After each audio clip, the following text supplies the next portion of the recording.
tempo, allegro, lento, crescendo, pizzicato, staccato, ostinato, ostinato, ostinato, classique, polyphonique, rythmique, symphonique, mélodique. Musique. Pas de panique. On t'explique. Bonjour et bienvenue dans notre premier numéro de Pas de panique. On t'explique. Nous sommes ici à une répétition générale de l'Orchestre Symphonique de Mulhouse. Au fait, Lila, c'est quoi une répétition générale? Eh ben, je sais pas.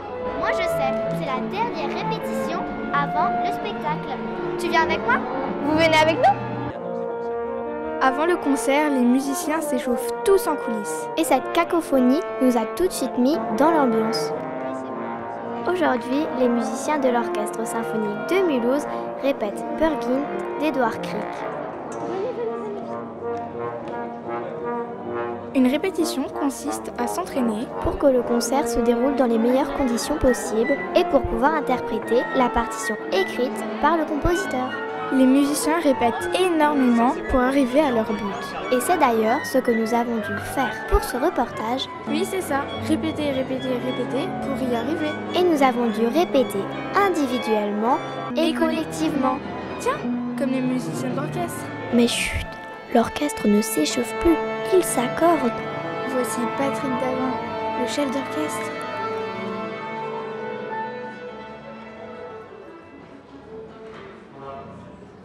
La répétition générale va pouvoir commencer.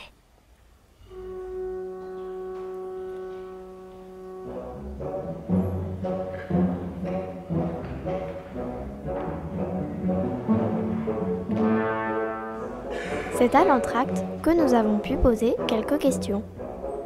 Mais en fait, ça sert à quoi une répétition générale? Ce qui est important à la générale, c'est que les musiciens aient vraiment le sentiment qu'on a joué la pièce d'un bout à l'autre sans s'arrêter. Par contre, c'est aussi les derniers moments où on peut essayer d'affiner. Vous avez entendu ce qu'on a fait, hein? On n'a pas tout rejoué une deuxième fois, mais on a dit attention, là on était trop lent, donc voilà, on bouge un tout petit peu. Dixième mesure. Dixième mesure.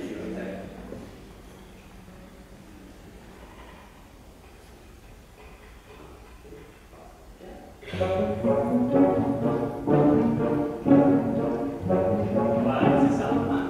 Ça c'est beaucoup mieux. Donc, c'est finalement comme si vous faisiez l'accent, vous ne le mettez pas particulièrement. Et quand ça passe chez les autres, par exemple, sixième mesure. Sixième mesure. Allons-y avec les passons. Sixième mesure, quand c'est vous qui avez le thème.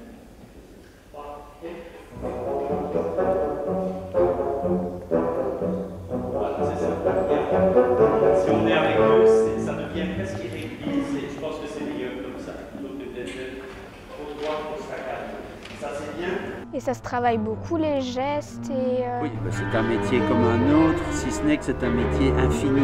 C'est jamais, on ne peut jamais dire ça y est, je connais, parce que nous on a plusieurs choses. Premièrement, il y a le rapport à l'orchestre, il y a travailler la musique, hein, et puis comme on est devant des individualités, tous ces musiciens sont des grands musiciens. Ils ont dû passer des concours pour être ici, de gagner au milieu de 20, de 30, de 40, de 50, parfois candidats, et c'est eux qu'on choisit, donc ils sont déjà des musiciens très accomplis. Enfin, est-ce que vous répétez vous aussi à la maison? Énorme. Le travail ici devant l'orchestre, c'est peut-être un dixième, un vingtième, un cinquantième du travail que je passe à la table, à étudier, à préparer la partition, me demander. Il y a toujours une part, je ne vais pas dire d'improvisation, mais de voir, par exemple, en fonction des sonorités, de la salle, on ne peut pas avoir tout préparé, mais quand même mon travail, mais tout le monde n'est peut-être pas comme moi, mais moi en plus j'ai vraiment besoin de beaucoup travailler, de beaucoup préparer à l'avance. Poursuivons nos entretiens avec David Zuccolo, violoniste dans l'Orchestre Symphonique de Mulhouse. Est-ce que vous préférez les répétitions ou les concerts? Ah, moi j'aime bien les deux en fait. J'aime bien le fait d'être en concert, de jouer devant le public, parce qu'évidemment il y a quelque chose qui se passe toujours. Et puis le travail d'orchestre, c'est aussi très intéressant. Ça prend à peu près combien d'heures par semaine les répétitions? Alors les répétitions, c'est 5 heures par jour d'orchestre. L'orchestre ensemble, c'est 5 heures par jour. 5 à 6 heures, ça dépend de la durée des répétitions. donc c'est un temps qui est assez concentré. Et après, on rajoute le travail individuel qu'on fait encore à la maison, par exemple, même après les répétitions d'orchestre. Parce qu'individuellement, on a encore besoin des fois de retravailler des choses par rapport à la répétition qu'on a vue avec le chef d'orchestre. Et voilà, il ne vous reste plus qu'à aller au concert. Quant à nous, nous vous donnons rendez-vous au prochain numéro. Au revoir.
Répétez, répétez, répétez pour pouvoir interpréter. Non, interpréter.